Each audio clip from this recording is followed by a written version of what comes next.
normally it's back from there. You know, I know sometimes they make kicks off there. We should at least You'd expect anything like that, right? You know what his time is.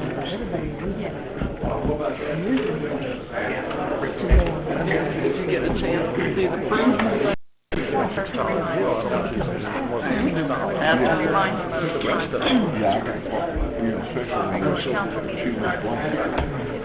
Cool, isn't it?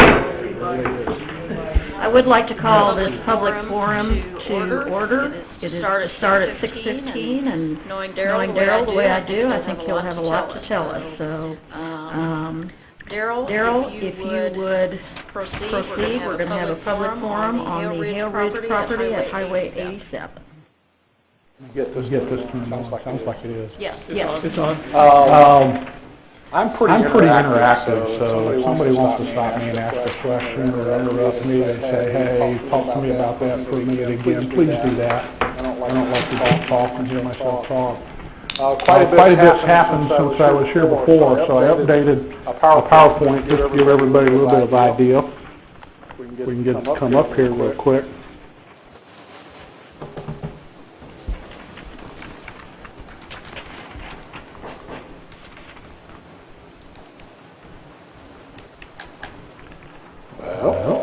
There it is. I just shut it off.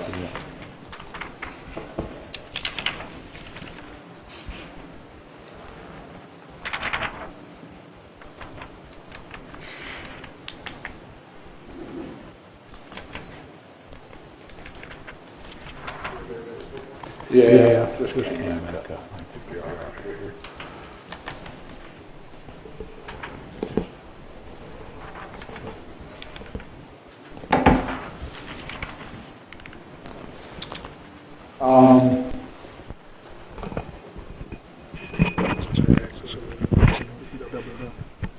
That's great. Thank you.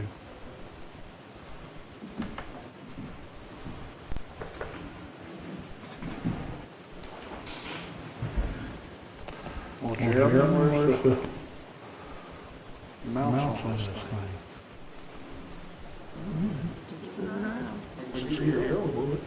I can't see it on the computer. You guys can see it on the TV, but I can't see it on here.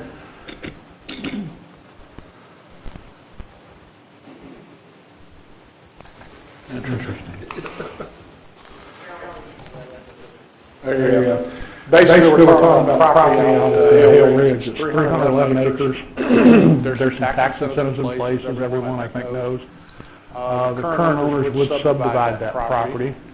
It's relatively high traffic counts on the interstate out there in the mid-40s. When you get closer to Columbia, it's close to 70,000 on the northwest side of Columbia. Could be commercial or residential. There's sewer, water, and electric already in place. And I think everyone knows there's a golf course out there. It could be retained or subdivided or something different done with it. This is a picture of the property outlined. You can see in the bottom area of the red, you can sort of make out the golf course. And the northern property does go all the way through to Highway 98.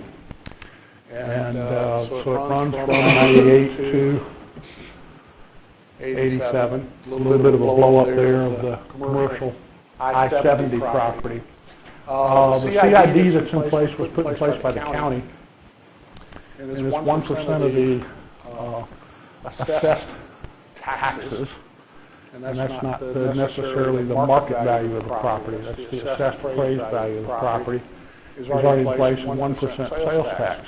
And I've had some developers say, well, gee, that doesn't necessarily always work out real great because you're adding a tax to the property that the homeowners may not like that live out there. Well, when you compare the taxes in Columbia to the taxes out here, it's still less tax than we would pay for the same size house, same type of house in Columbia. And we'll talk more about what Columbia means to this project versus Boonville, this project as we get into the slideshow. University of Missouri. All of you know All it's of you know giant it's giant in terms in of terms of the local economy, but I'm not but I'm not sure you realize just how big a giant it is. 9 million 9 million square feet's feet's been added to that university in the last 15 15 years. It's a lot of It's a lot of space. space. It's got more degree degree programs. It's in the top 10 in total number of degree programs than any public university in the country. I'm not I'm not sure everybody realizes that and recognizes that, but it's got everything from a a giant nuclear reactor to all the medical programs, the the journalism school. It's It's just got anything you could possibly want to get a degree in. If you're a student here, you could go to. It's also also unique in the sense that there are some schools in St. Louis and Kansas City that compete with it. There's Not a lot of state schools that compete with it. You go to You go to a lot of other states, and there might be 3 or 4 or 5 state-sponsored institutions that all may be large. So having Missouri grow the way it's grown is a tremendous factor in what may happen in Boonville. The The student population out there right now is about 34,000. It's It's about double what it was 20 years ago. So, Well, that's okay. 17,000 students is not a big economic driver, but you're going to see something in a minute that will show you where the economic driving is coming from. The interstate is a big play here, and what I'm going to talk to you next is the demographics of just the area that's inside the blue. And the left edge of that blue, if we can blow that up a little bit bigger, is where Boonville is, and the right edge that goes out a little bit larger north and south encompasses most of Columbia. When you look at the demographics just inside the blue area, right down where the interstate is, you're going to learn that 50% of that population has college degrees, 24% has graduate degrees, and 23% have some college. Almost 94% have graduated from high school. That blows the doors off the rest of the country, unless you're also in a university-driven area. I met with a gentleman for lunch last Thursday. I was telling Philip about it. He looked at those numbers and he didn't believe them. And he does development down in Orlando and Tampa. And he says, if we drew that same corridor on I-4 or I-75, anywhere near Tampa or Orlando, it's nowhere close to that. And his thoughts were toward what kind of economic engine might come just from the educational level of the people that live in that area.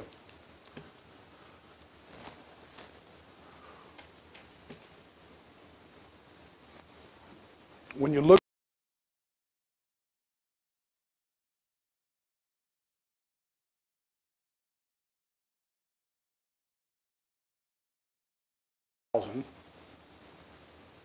to almost 140,000. Excuse me, I better look at that, make sure I'm not confusing it with another one. To 112,000 in 20 years.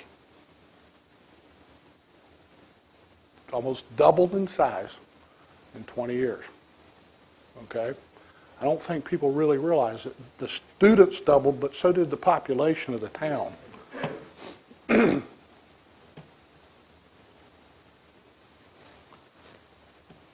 This mouse isn't liking me. When you look at a map of Columbia and look at the surrounding area around Columbia, I'm going to compare this to some other places so you can get a sense for what I think might happen in Boonville. When a town grows that rapidly, sooner or later it starts pumping up against its resources.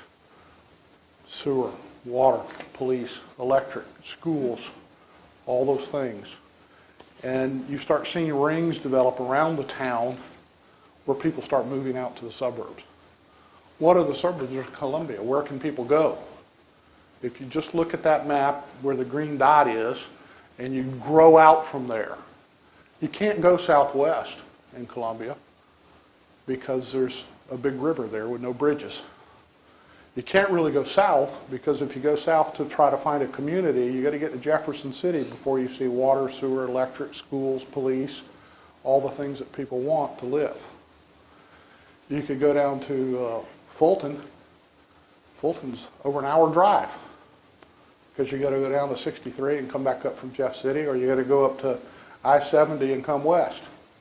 So the only two places you can go and realistically get services that would become feeder communities or suburbs of Columbia, or you can go up to Moberly, or you can go west.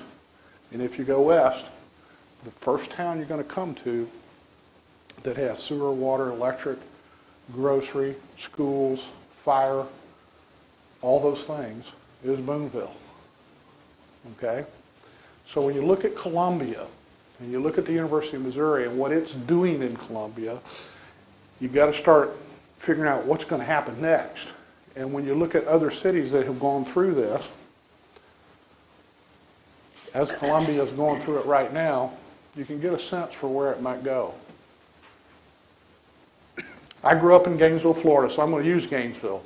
But in a prior life, and prior business I owned, I did business with over 50 universities, 50 medical schools. I've been to every SEC town that there is. And almost all of them follow exactly what Gainesville does, except for a couple of oddities. The oddities are Vanderbilt and Nashville, because Nashville is an economic driver by itself without Vanderbilt, and Louisiana State University in Baton Rouge. Baton Rouge is an economic driver because it's a big industrial river on the Mississippi River. So it's a big industrial river town. All the rest of the SEC schools, Tuscaloosa, Auburn, Athens, Columbia, South Carolina, almost exactly every one of them followed exactly what I'm about to show you here. I showed you where Columbia has already grown tremendously in the last 20 years. This is Gainesville, Florida. It's a little bit bigger than Columbia, but it also has added 40,000 residents since 1992. Almost the exact same number that Columbia's added, except it was already a little bit bigger. University of Florida's got 60,000 students, not 34,000.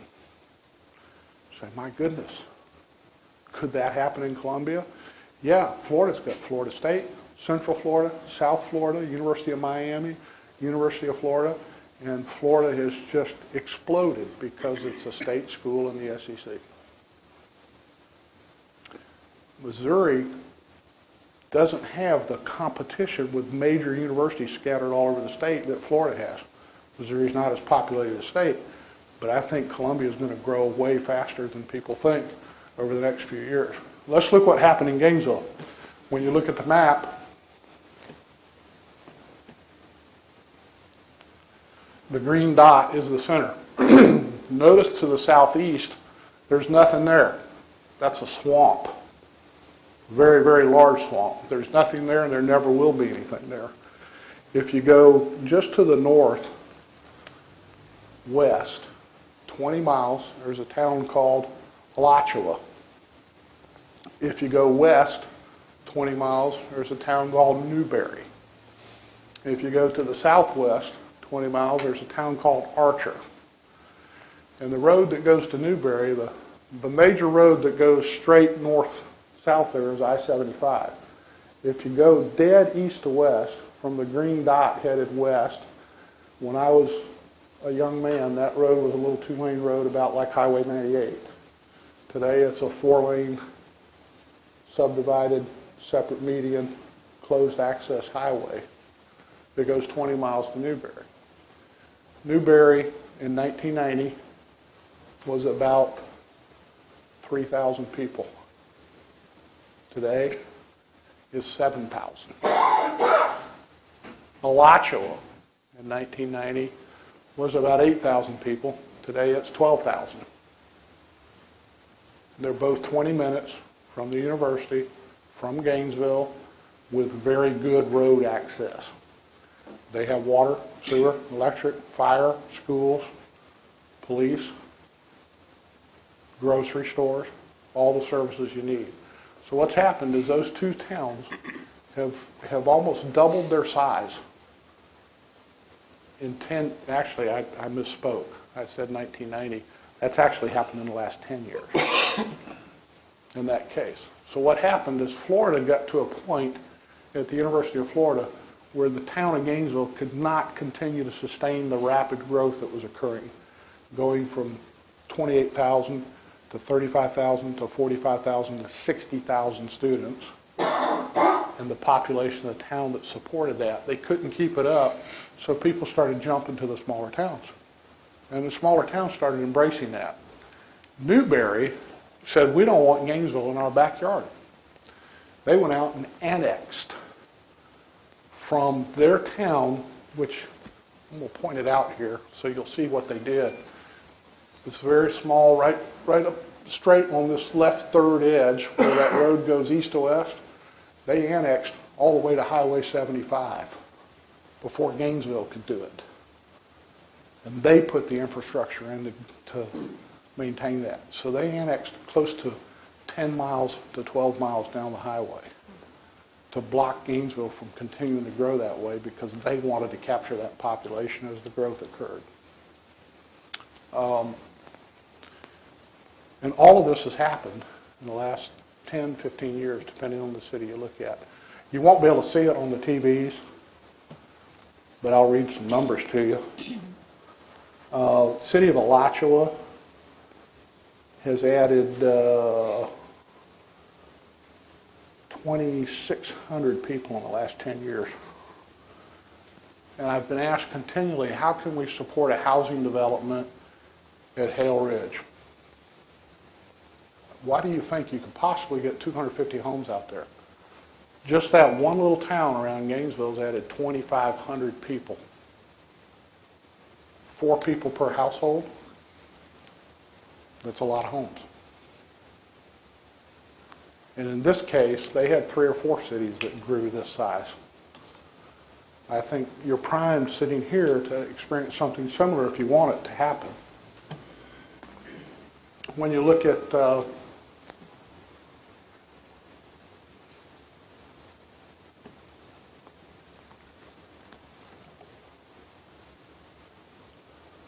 the impact of 250 homes on Boonville with your current tax structure. Now, the city will not get all of this tax money.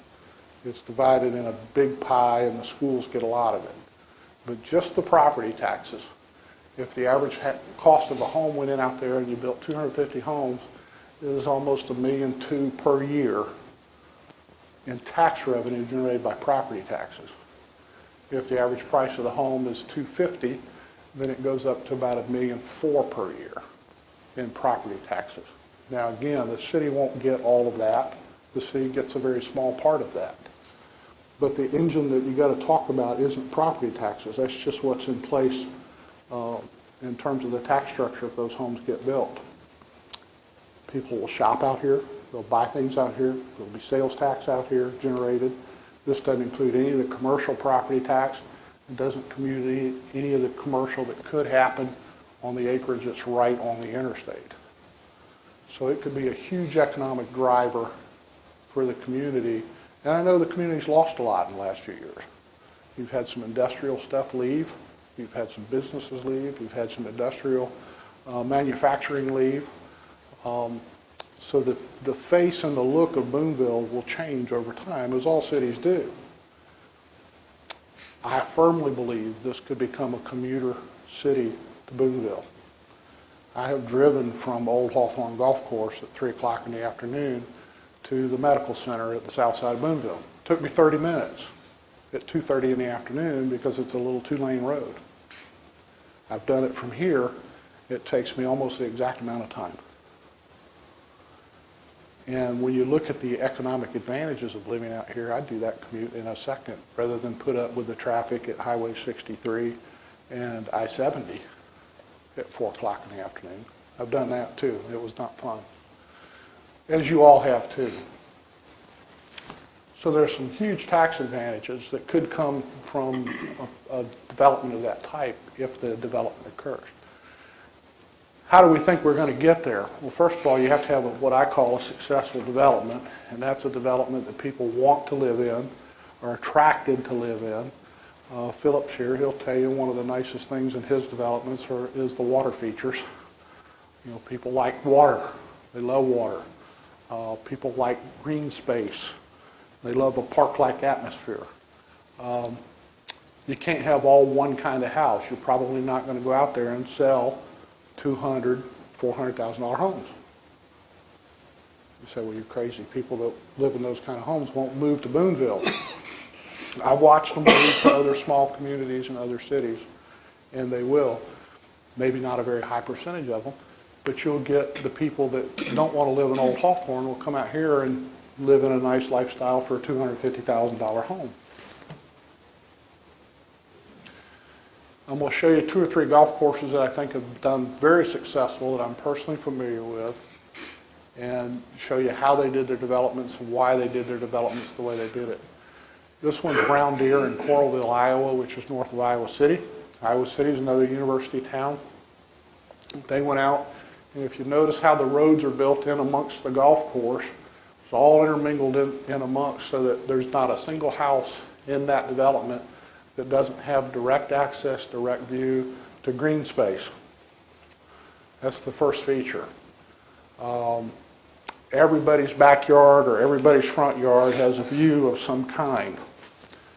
And if you look at it carefully, and I know you can't see it on the TVs as well as you could if you could see it up close, if you look at it carefully, there's apartments in there. There's what we call zero lot line, which are like duplexes, which you do have some of those in Boonville already. There's single family homes, and there's also some high-rise condos, all in that property right there. They totally built this out and sold it all in about 10 years.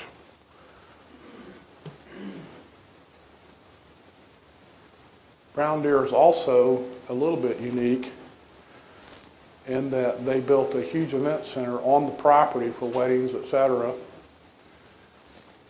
and they leased it out to a hotel operator, and the hotel operator took it and developed it. If you look at a close-up, notice their water feature right in the middle of that. It's a fairly good-sized lake. They built the golf course around it, but they didn't put any homes directly on the water. The reason they didn't put any homes directly on the water is by moving everybody back away from the water, everybody had a view of the lake. Everybody could see it. They could get more on there, and they wove in and out as they did it. On the bottom right-hand corner there, those are condominiums, and they built them in such a way that virtually every condominium has a direct view of the water.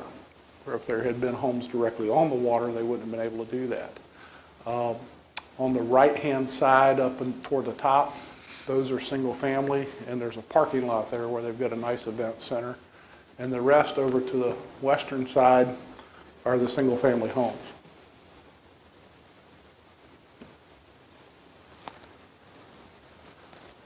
This is their website. When you look at what they're doing here in terms of this website, the first thing that you notice right off the bat is they're really trying to sell events, meetings, activities other than golf. And it's kind of interesting because they're doing about 40 weddings a year at this facility, and they're catered by a local hotel handles that completely. This golf course is actually owned by the city of Coralville, as is the event center, and they leased out the operation to a Marriott hotel. Hunter's Ridge is a private course that is north of Cedar Rapids, Iowa. And the only reason I want to show you this one is when you look at this space, if you looked at it up close, bottom right-hand corner, those are apartments. Bottom left-hand side, those are duplexes, zero lot line. All the rest that you see toward the north part of that is single family. They do have also a commercial strip associated with this golf course. They have not built a clubhouse here. All they've got is a little place where you can check in and go play golf. But when you look at this golf course, they built this one out completely in about 9 years. There are no lots out here left, haven't been for some time. And when you look at this particular golf course, one of the things that's interesting to note is you don't hit any golf balls in anybody's yard unless you're trying to do it. There's a huge setback. If you look at the upper right-hand corner, you can see there's a golf cart path along a fairway right there. And there's a huge setback from the actual fairways to where the houses are.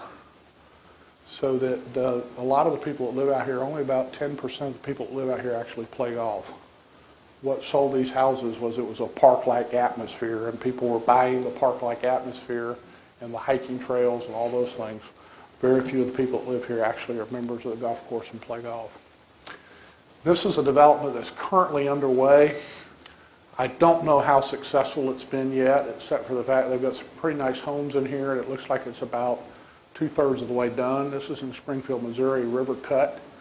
It's on the southwest side of the city, and I threw it in here because I heard they were doing the development, and I haven't done enough research on it to know how successful it's been in terms of building homes. Is anybody familiar with this course?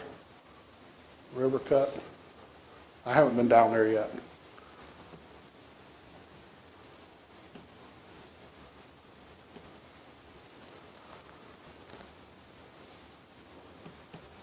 This mouse really does not like me. So where are we right now? What we've got in place right now on the property is we've got a letter of intent that hasn't been executed from a hotel developer that wants to put a hotel out there. That was signed prior to Christmas, and basically that hotel developer has said a couple things. One, he would like to do a project out there, assuming a few things happen with the golf course, and assuming a development gets done. He's not interested if he's going to be the only thing that happens out there. So he's sitting there waiting to see what happens next. We've talked to several potential developers for the residential development all over the country, some regional, some local. I met with a gentleman last week in Florida, in Tampa, that's interested in coming up and taking a look at it. All of them are saying, you know, we're interested, but we'd like to see and know more about what's going to happen in terms of annexation. We'd like to see and know more about what's going to happen if the golf course is going to change. And we'd like to see and know more about what's going to happen with that commercial corner. We don't want you to put a truck stop out there. So what they're basically saying is they would like to see something develop out there that is a nice, attractive entry to the city, and would be a nice, attractive entree to a nice housing development out there. And we've got a couple of those that I think we could go back to if some other things were put into place and get them much more interested. We've also met with the Missouri Department of Transportation about road access out there in terms of where they'd like to see the roads done, what we could do, what we couldn't do. As a preliminary statement, they would, I think, like to see ingress and egress out there be at least 2 ways to come in and out of Highway 87 and 1 way to Highway 98. There's already one access to Highway 87, and that's the one that goes to the airport. There's some limitations on where that road may or may not go. There'd have to be some additional road studies done to absolutely get their approval to place that road and where that road would have to go. So there's been a lot happen. We've talked to a lot of commercial people about the commercial sites out there. We've talked to a lot of residential developers, and I think there's definitely some interest. Everybody's just kind of waiting to see what's going to happen next and waiting to see whether or not this is going to actually end up getting annexed into the city. As far as annexation is concerned, I think it's critical that it occur. It makes it easier for the city to continue to be a supporter and stay involved with the project in some way. It could potentially have some parks out there, potentially have soccer fields, softball fields out there, potentially have playgrounds as part of the development. And all of the developers we've talked to would support that and would like to support that. So there's a lot of reasons why it could help, but the biggest reason is this could end up being a real job generator and a real cash generator for the economy of the county and for the city. You start talking about 2,000-3,000 people moving into an area, you say, well, gee, that's not going to happen in Boonville.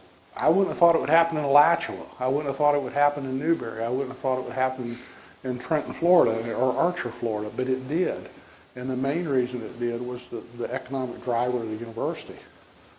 And when you look at the circle, and you look at the demographics, and you look at the geography, tell me where else they're going to go when they start busting out of Columbia.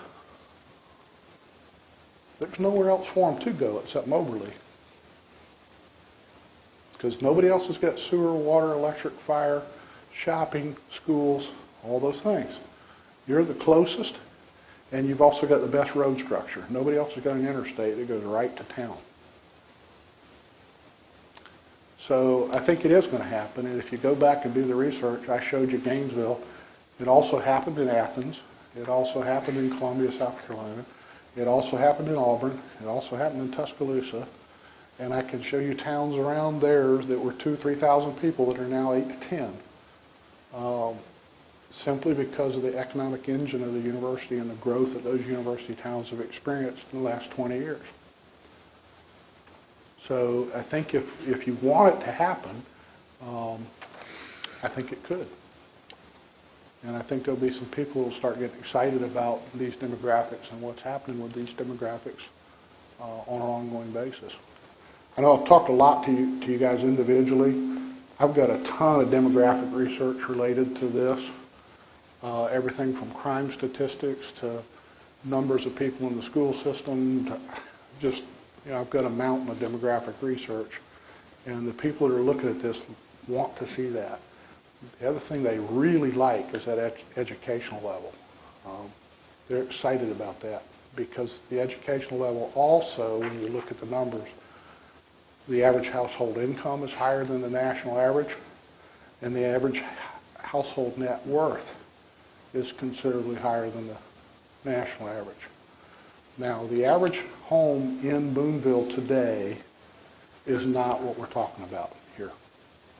And that's not to be critical of Boonville. It's just the reality. So you're not talking about current Boonville residents buying these homes. You're talking about the residents that might live in Columbia considering this as an alternative. And that's what drives the economic engine, is getting more people to move here. And there may be some folks that don't want that to happen. There may be some folks that very much want that to happen. And that's really the decision we've got to make and the crossroads that we're at in terms of annexation and in terms of where the city goes next. Questions? Yes, sir. You mentioned Columbia having no place to go but such and such. You talked about going south and go all the way to the city.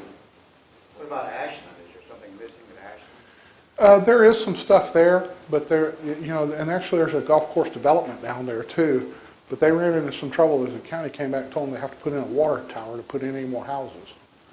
So that development, because of the need to put in a water tower and the fact that it was a private development, has stifled it a little bit. But that could happen, and there's also some additional things that will happen in Columbia. Columbia is not dead by any means in terms of its growth. I think Columbia will continue to grow, but there's going to be a segment of the population that doesn't want that, and they want to jump out of that and leave. Ashland will probably experience some growth too, just like in Gainesville we saw Newberry, Archer, High Springs, 3 or 4 towns will benefit from this. Moberly's probably already experiencing it.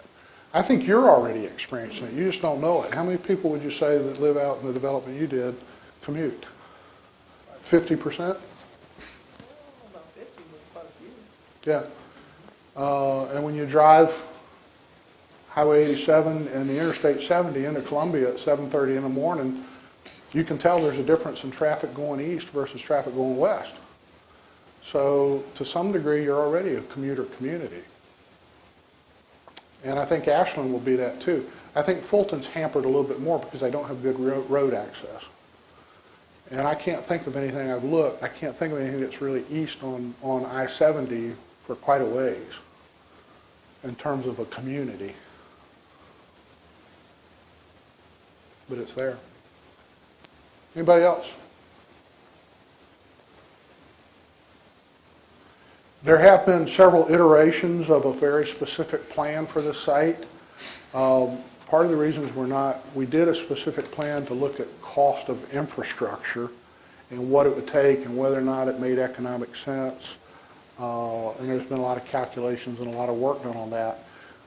we're purposely not putting out a specific plan that says, here's what it's going to be. Because quite frankly, I'm not spending my money, I'm not spending the city's money, the city's not spending their money, the current owners aren't spending money to be the developers.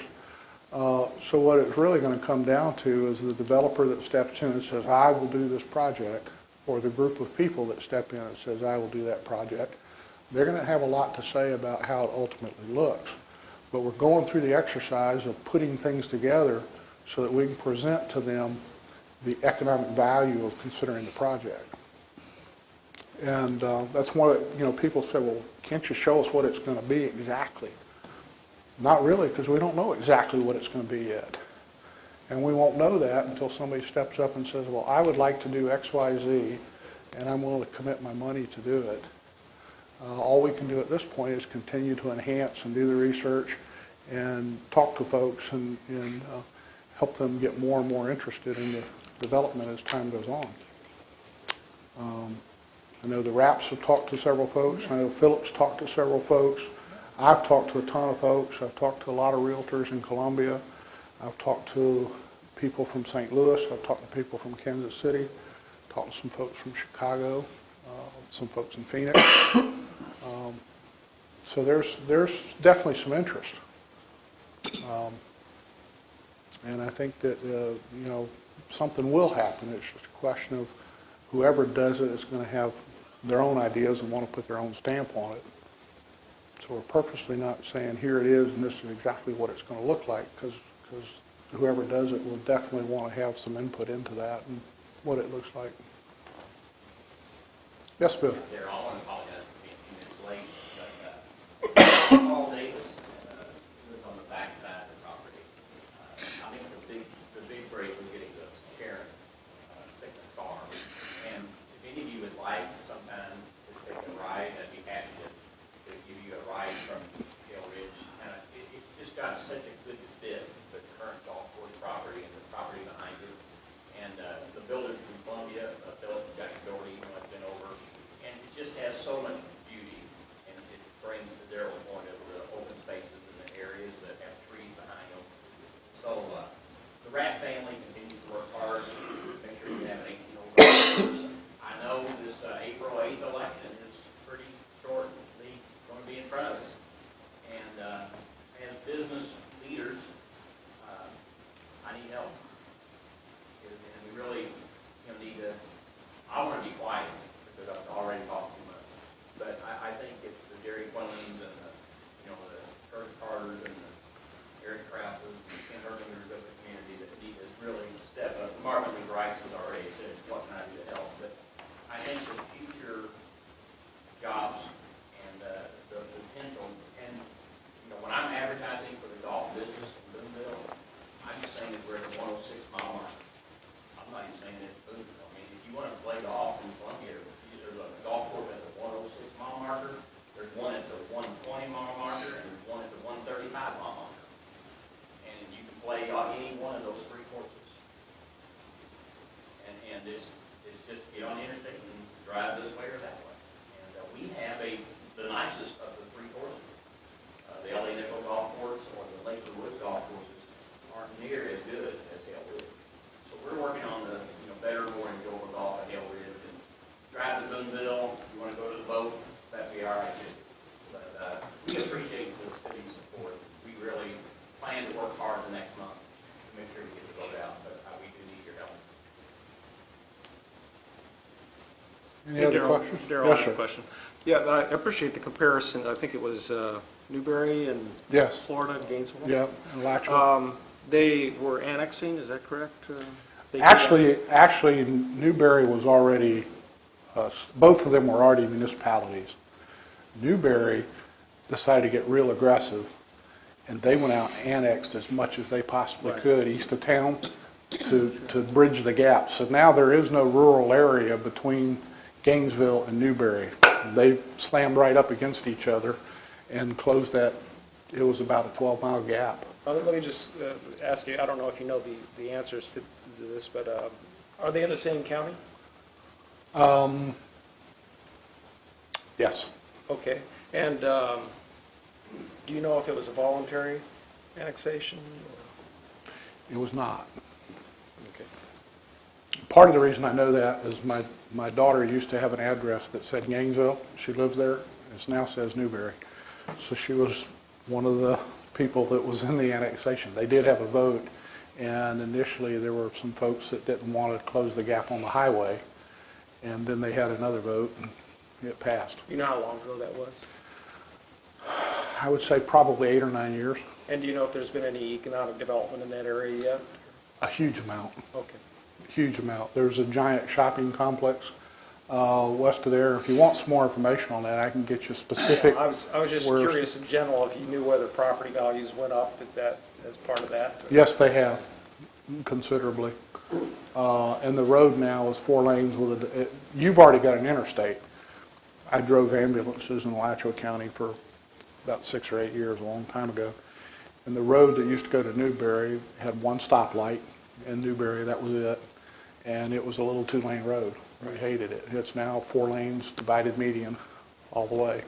And that's an important comparison to realizing that they were in the same county, we're not. Yes. To Columbia. But as I struggled with this when it was first presented to me last year, that no one, I think, likes the idea of involuntary annex. Everybody likes that it's voluntary. But Right. the only reason I swayed towards making this happen for Boonville is yet all the while being concerned about the involuntary portion of this, is that I do believe that in the end, it's a positive future change for the people that would be annexed in between the Hell Ridge area that we're talking about tonight and the city. If I felt like it was causing them a loss in value or an impact that would devalue in any way their property, I wouldn't be for it. I don't think that we should be in that kind of trend of hurting people and their interests. I don't think people buy property so that they will lose in the end. I think they have hopes that it will improve in value. So I believe that that's what swayed me, is that we weren't trying to hurt them. We were trying to help everybody. We were hoping everybody wins from this. We're not trying to cause anybody to take a hit. So I just thought I'd bring that up. I appreciate that comparison with that particular city, because I think we have some similarities. Even though we're not in the same county, we have some similarities. I think if you look at the other university towns I mentioned too, Athens, Columbia, you'll see the same kind of thing. And because I've seen it and I visited them, and I just went back and did the research on Gainesville because I knew Gainesville. The other thing that's happened in Newberry and Alachua and Archer and Trenton around Gainesville is I have traveled quite a bit in smaller towns, handling real estate. I've got listings in 6 or 8 states right now. And I'm shocked at the number of places I go where downtowns are dead. I mean dead, boarded up. And the first time I came to Boonville, I went, there's some stuff going on downtown. It's not as much as I would hope everybody would like to see, but it's not all boarded up. And I think part of that's to do with the city, part of that's to do with Columbia, part of that's to do with the casino. There's some positive things that have already occurred here, or downtown would be boarded up. No question in my mind about that. You've also had some growth at the next exit down. And some of that growth has been recent, and some of that growth is still occurring. You would be shocked at what downtown in Alachua and High Springs and Newberry looks like. It's hot. There's restaurants. There's hardware stores. You can go out there and walk, and it's hard to find space.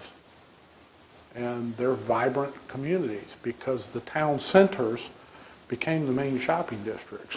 You've already got a Walmart out here. There's not a Walmart in Newberry. There's some nice grocery stores, and there's some nice town center stuff, and there's hardware stores and those kinds of things.